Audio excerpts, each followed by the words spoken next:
Zero to Professional English course, a creation of Habib Riaz.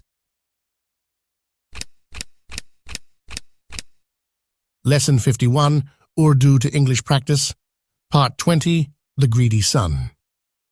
For a better experience of the course, you should buy our book, Golden English, Intermediate Level 2, 0 to Professional English Guide, a golden gift for English learners. What is inside the book? This book is very beneficial for intermediate level students. It contains part of speech, auxiliary verbs or modals, some additional structure of English sentences, 20 stories for Urdu to English practice, direct and indirect, 20 lessons for English text reading and understanding, 35 lessons for English speaking practice, and many more things. I am sure that my book, Golden English, would be a perfect need for English learners, as this will serve as a complete guide to improve their English skills, starting from zero knowledge to advanced levels. Especially translation, English text understanding, and speaking skills, whether starting from zero knowledge to advanced levels. Error is human nature, so if you notice any mistakes in the book, please do not hesitate to inform me. I would be grateful for this act of kindness. If you like, you may share this course with your friends and relatives. To stay updated about our courses and opportunities, please follow us on the links given below in the description. Let's begin with the lesson. बिस्मिल्लाहिर्रहमानिर्रहीम अस्सलामु अलैकुम वरहमतुल्लाहि वबरकातुह। उम्मीद करता हूँ कि आप सब लोग बखैर व आफियत होंगे। आज हम पढ़ेंगे कहानी नंबर 20 और ये जो हम प्रैक्टिस कर रहे थे उसका ये आखिरी सबक है। ठीक है, और मैं समझता हूँ कि 20 लेसन्स काफ़ी हैं जो कुछ हमने पढ़ा था उनकी प्रैक्टिस करने के लिए या मश्क करने के लिए। तो उम्मीद करता हूँ कि अब आपको बहुत कुछ समझ में आ गया होगा और मुझे कवी उम्मीद है कि जब भी आपसे इस तरह की कहानियों का तर्जुमा करने के लिए अगर इम्तिहान वगैरह में पूछ लिया जाए तो उम्मीद करता हूँ कि आप कर लेंगे इंशाल्लाह। बस आपको थोड़ी सी और मश्क की ज़रूरत होगी जिसको आप खुद से भी करेंगे। ठीक, तो मेरे ख्याल में कि ये 20 कहानियाँ काफ़ी हैं, तो इसलिए हम सिर्फ 20 कहानियों पर ही इक्तफा करेंगे। तो आज का जो हमारा ये सबक है या आज की जो हमारी कहानी है, हमारे इस कोर्स की आखिरी कहानी है जो कि है द ग्रीडी सन, यानी लालची जो लड़का है उसके बारे में बात कर रहे हैं। तो चलिए देखते हैं कि क्या बात हो रही है या कहानी में क्या है। तो कहानी शुरू होती है कि एक मर्तबा की बात है, एक औरत के 4 बच्चे थे, 2 लड़के और 2 लड़कियां। और ये बहुत आसान सा जुमला है, कोई मुश्किल नहीं कि एक मर्तबा की बात है, इसको बहुत ज़्यादा आप पढ़ चुके हैं। एक औरत के 4 बच्चे थे और बच्चों में 2 लड़के थे और 2 लड़कियां थी। अब इसको आप अंग्रेजी में कैसे कहेंगे? अंग्रेजी में आप कहेंगे once a lady had 4 children, 2 sons and 2 daughters. Okay, तो एक मर्तबा की बात है, इसके लिए आप क्या इस्तेमाल करेंगे? वंस। आप यहाँ पर कह सकते हैं वंस अपॉन अ टाइम, किसी ज़माने में वो ज़माना चला जा रहा है, आप कह सकते हैं यहाँ पर एक मर्तबे की बात है, बट वंस ज़्यादा अच्छा होगा। एक औरत के 4 बच्चे थे, यानी एक औरत के पास 4 बच्चे थे, तो इसको आप कैसे कहेंगे? अ लेडी हैड 4 चिल्ड्रेन। ओके, तो एक मर्तबा की बात है, इसके लिए हम बोलेंगे वंस। एक औरत के 4 बच्चे थे, अगर इस तरह का जुमला आ जाए यानी एक औरत के पास 4 बच्चे थे, तो उसको आप कैसे बोलेंगे? अ लेडी हैड 4 चिल्ड्रेन। अब वो बच्चे कौन थे? 2 लड़के, तो बोलेंगे 2 सन्स और 2 लड़कियां एंड 2 डॉटर्स। ओके, आसान सा जुमला था। आगे है, गर्मी में एक दिन तीसरे पहर में वो अपने बिस्तर पर सो रही थी, यानी औरत सो रही थी। आसान सा जुमला है, क्या है असल में है, वो अपने बिस्तर पर सो रही थी। कब? गर्मी में एक दिन तीसरे पहर में। तीसरे पहर का मतलब दोपहर के बाद जो पहर होता है, जिसको हम आफ्टरनून बोलते हैं। तो बोलेंगे on a hot day she was sleeping in her bed in the afternoon. Okay, तो ये हो गया आपका गर्मी में, ऑन अ हॉट डे, एक दिन। गर्मी में एक दिन कैसे बोलेंगे? On a hot day. गर्मी में एक दिन क्या मतलब होगा कि ऑन अ हॉट डे। यहाँ पर गर्मी में एक दिन आप कह सकते हैं one day in a summer season. अगर लफ्जी तर्जुमा करें गर्मी में एक दिन, गर्मी का मतलब गर्मी का मौसम हो सकता है। ठीक है, यहाँ पर गर्मी में एक दिन का मतलब गर्मी का मौसम चल रहा था, यहाँ पर यही माना समझ में आ रहा है। तो कि one day in a hot summer, आप ये भी कह सकते हैं, या इन समर भी आप कर सकते हैं। ठीक है, वन डे इन समर, आप गर्मी का मौसम उसको समर बोलते हैं, तो आप in one day in summer भी कर सकते हैं, बट ये भी ठीक है। ऑन अ हॉट डे यानी गर्मी के, यानी एक दिन जिसमें गर्मी थी, तो गर्मी कब होती है, गर्मी के मौसम में गर्मी होती है, तो इसलिए मैंने यहाँ पर ऑन अ हॉट डे कर दिया है। आप यहाँ पर कह सकते हैं वन डे इन समर, गर्मी में एक दिन। तीसरे पैर में इसे बोलते हैं इन द आफ्टरनून। नून का मतलब एक्चुअल दोपहर होता है, ठीक है, जिसको हम लोग आफ्टरनून बोलते हैं दोपहर के माने में, वो असह पैर होता है, तीसरा पैर यानी आफ्टरनून के बाद जो होता है, ठीक है, लेकिन हम लोग आफ्टरनून दोपहर के माने में ले लेते हैं, कोई मसला नहीं है।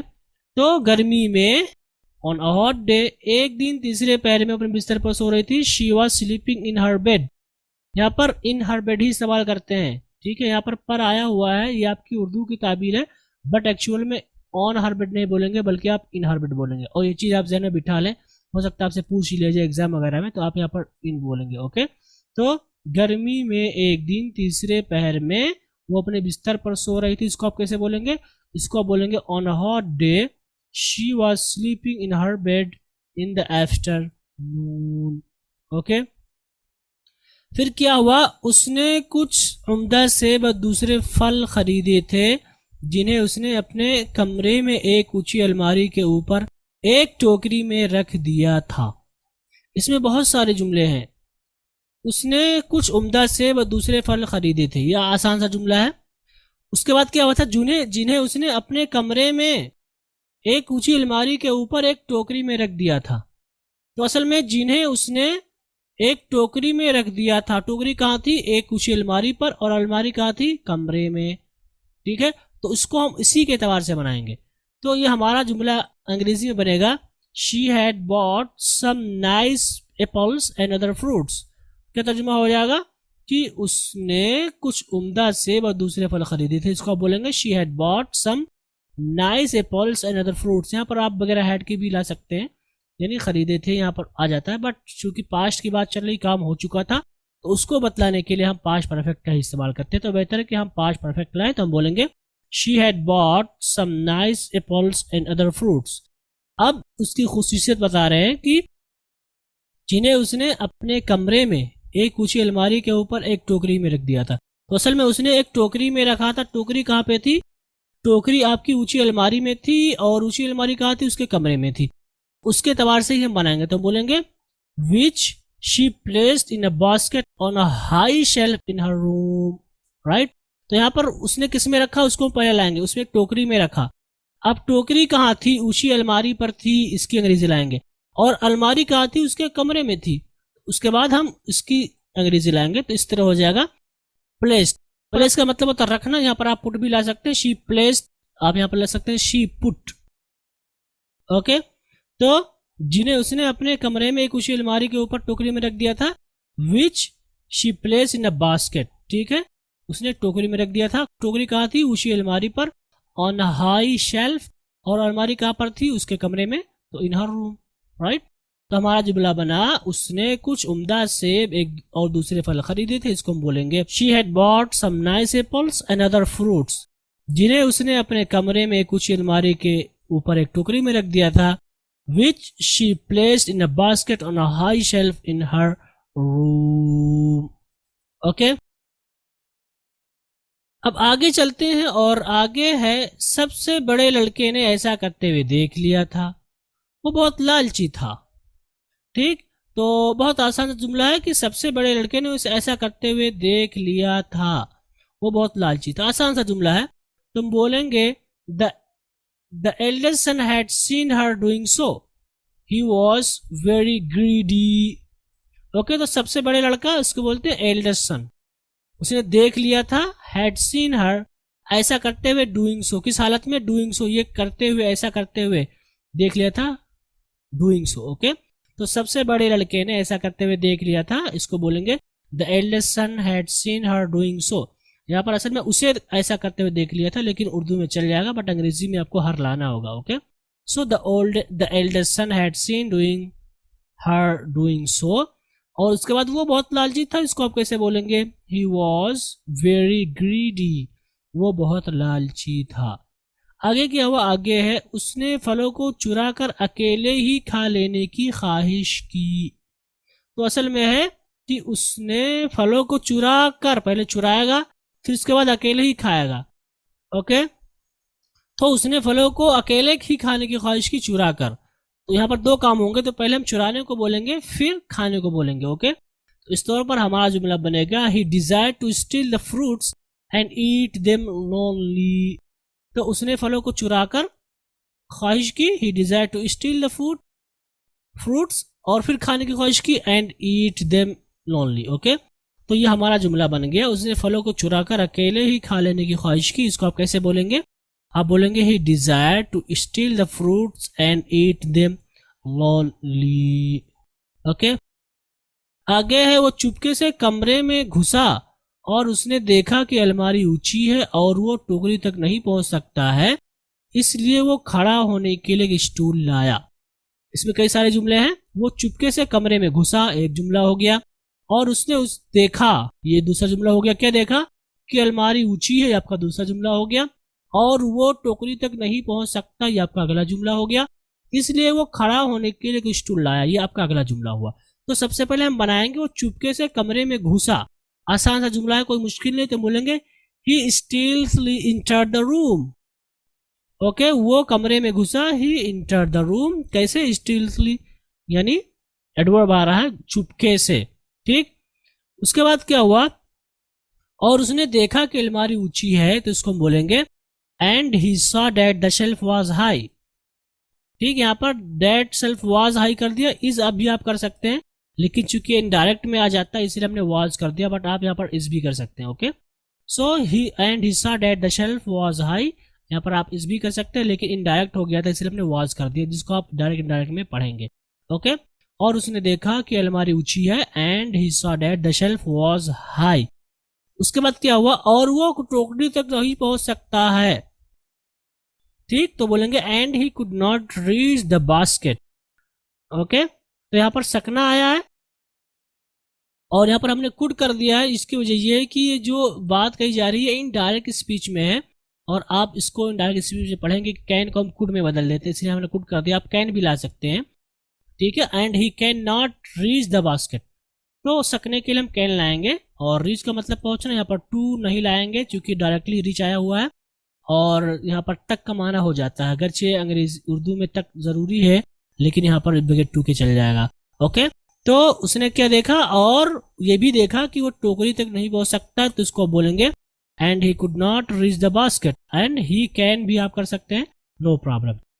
उसके बाद क्या हुआ? इसलिए वो खड़ा होने के लिए स्टूल लाए। तो असल में इसलिए वो स्टूल लाया खड़ा होने के लिए, तो इसको कैसे बोलेंगे? इसको बोलेंगे see so he brought a stool to stand upon. Okay, तो क्या बोलेंगे?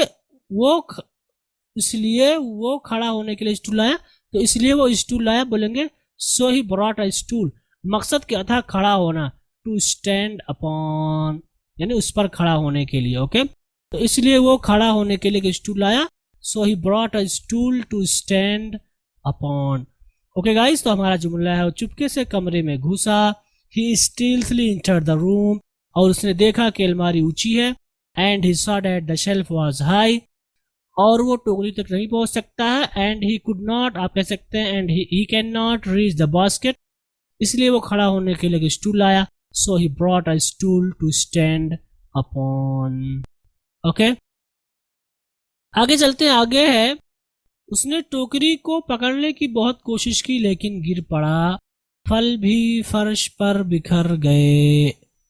ओके, तो उसने टोकरी को पकड़ने की बहुत कोशिश की, ये एक जुमला हो गया, लेकिन गिर पड़ा, ये आपका अगला जुमला हुआ।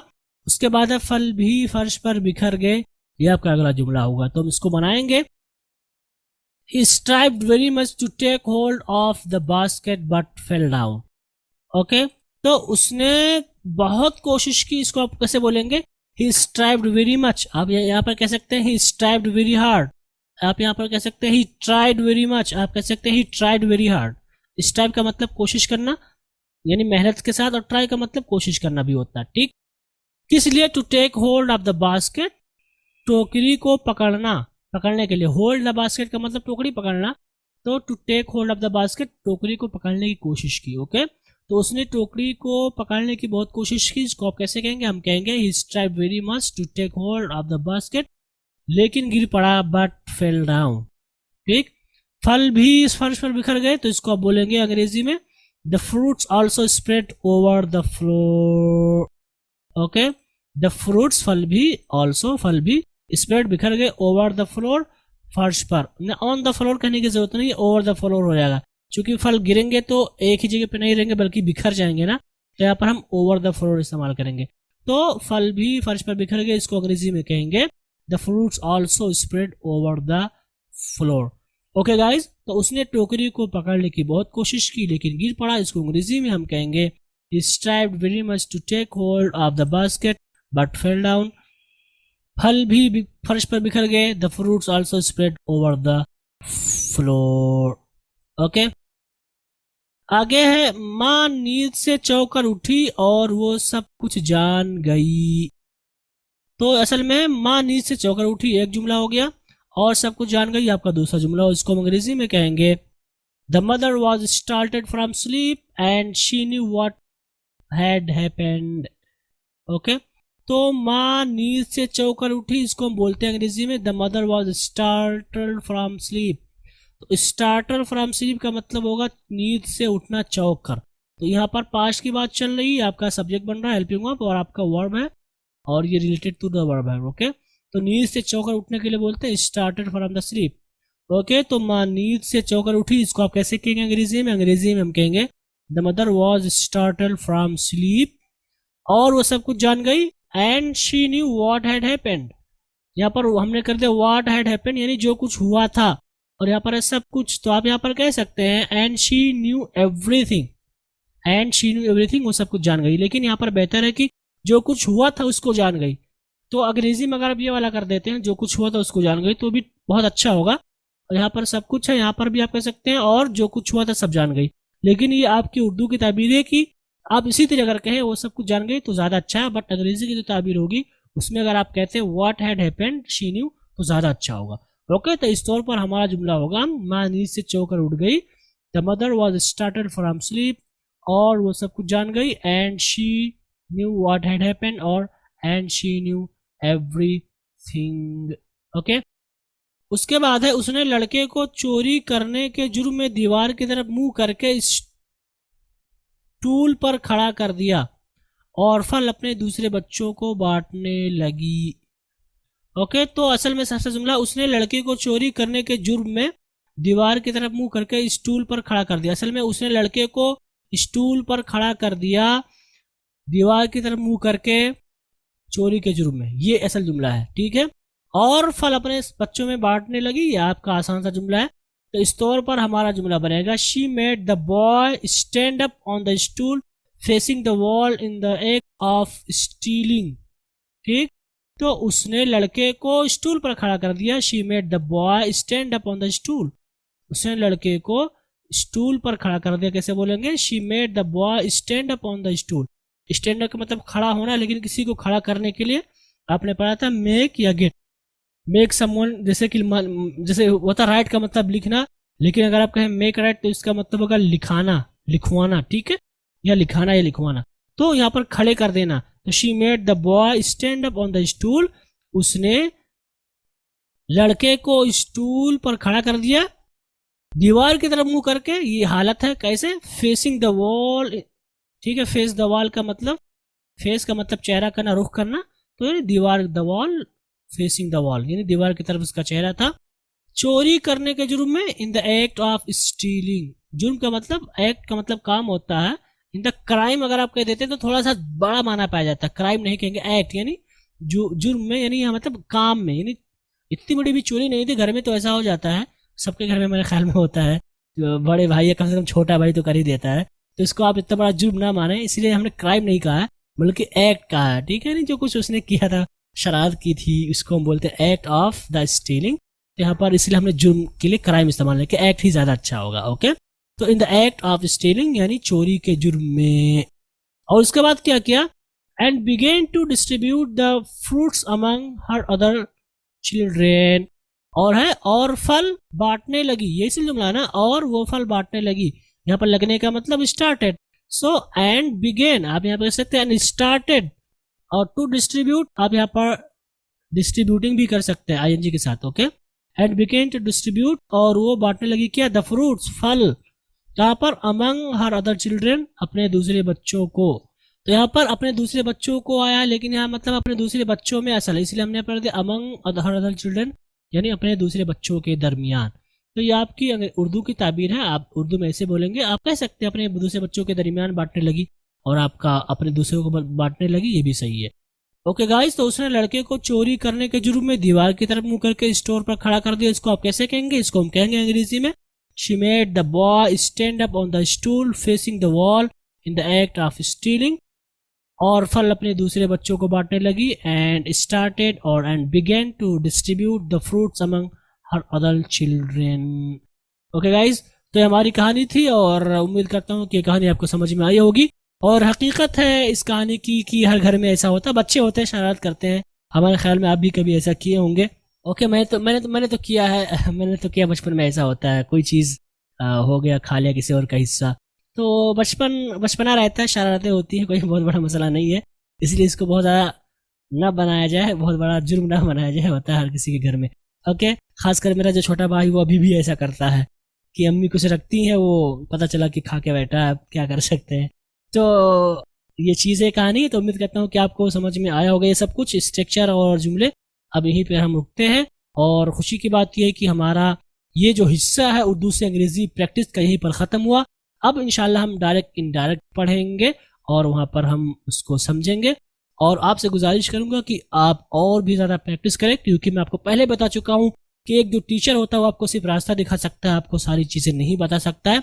और मैंने कोशिश की है कि पहले मैंने सोचा था कि मैं आपको 15 लेसन ही दूँ, लेकिन मैंने सोचा कि नहीं, 5 लेसन का इजाफा और कर दिया जाए ताकि और आपकी प्रैक्टिस हो सके। तो बस अब हम आपको इतना ही प्रैक्टिस करवा सकते हैं, और मेरी पूरी कोशिश रही है कि मैं आपको बता सकूं। और देखिए कि ये 20 सबक आपने पढ़ रहे हैं, अब इसी तरह के जुमले आपको स्पीकिंग में भी यूज़ करने हैं, इस्तेमाल करने हैं, या अगर आप इंटरमीडिएट में हैं या हाई स्कूल में हैं तो आपको अगर तर्जुमा करने के लिए आ जाता है तो इन्हीं तरह के जुमले, इसी तरह के जुमले ही आएंगे, बहुत मुश्किल नहीं आएंगे। बाकी तर्जुमा निगारी एक अलग ही मैदान है, एक अलग ही फील्ड है। जब हम इंशाल्लाह तर्जुमा के बारे में पढ़ेंगे तो वहां पर हम कुछ और भी चीज़ें सीखेंगे। इसको आप एज अ सिंपल यानी आसान सा तर्जुमा निगारी कह सकते हैं, ठीक है, आसान तर्जुमा निगारी इसको आप कह सकते हैं, जो कि एक प्रैक्टिस के तौर पर हमने आपको दिया था और आपने कोशिश भी की है। और आपसे मैं गुजारिश करना चाहूँगा जाने से पहले कि आप और भी कहानियों का तर्जुमा करें खुद से। आपको इंटरनेट पे भी मिल जाएंगी कहानियाँ, आपको किताबों में भी मिल जाएंगी। अगर आप कमज़ोरी महसूस कर रहे हैं तो आप फिर से हमारे इन लेसन्स को देख सकते हैं, यानी हमारी इन कहानियों को आप फिर से अदा कर सकते हैं। इन्हीं कलिमात के साथ आपसे रुखसत होते हैं। इंशाल्लाह हमारी मुलाकात अब डायरेक्ट इनडायरेक्ट में होगी। वस्सलामु अलैकुम वरहमतुल्लाहि वबरकातुहू।